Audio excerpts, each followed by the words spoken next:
À l'origine utilisés par les militaires, les drones gagnent du terrain dans de nombreux domaines. Avec leurs caméras embarquées, ces objets volants très identifiés sont de formidables collecteurs d'informations.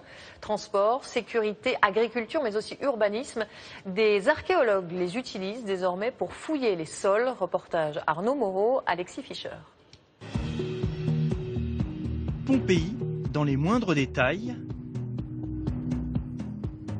ou encore le site archéologique de Messénak en Afghanistan.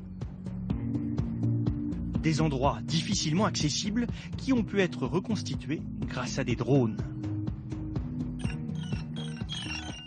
Fini les fouilles à l'aveugle avec des truelles et des pioches. Dans ce champ à Rochefort en Charente-Maritime, les archéologues cherchent des vestiges de marais salants datant du néolithique. Le drone est un outil plus pratique et beaucoup moins cher que l'avion ou l'hélicoptère. Le drone permet de voler plus bas que l'avion. Le rayon d'action du drone, c'est entre 0 et 150 mètres.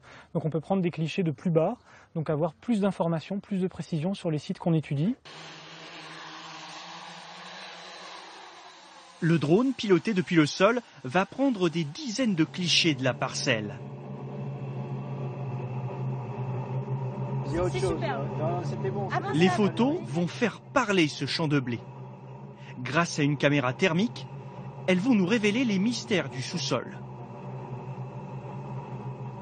Sur l'écran, la couleur sombre va signaler une anomalie. La plus sombre sur la photographie classique, quand les anomalies sont délimitables comme celle-ci, on peut penser que c'est construit par l'homme, donc ça peut être des fosses, on ne sait pas, d'extraction de matériaux par exemple. Ce sont donc ces zones qui seront fouillées et non l'intégralité du site qui mesure plusieurs dizaines d'hectares. Des drones au service de l'histoire, mais aussi d'autres technologies de pointe, comme ce laser. Voici un appareil révolutionnaire qui va permettre de modéliser en 3 dimensions les monuments.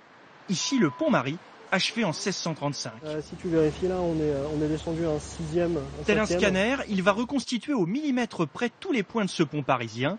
Information indispensable avant les travaux de rénovation normalement prévus l'an prochain. Sur ces vieux ponts en maçonnerie, les piles sont fondées sur des pieux bois. Effectivement, ces pieux peuvent s'abîmer, on peut avoir un risque de tassement de ces piles. On va pouvoir s'assurer que les points sont à la même hauteur, donc c'est-à-dire qu'il n'y a pas de tassement et que l'ouvrage est sain et qu'il ne risque pas de s'écrouler. Grâce à ces technologies, les données seront encore exploitables dans plusieurs siècles.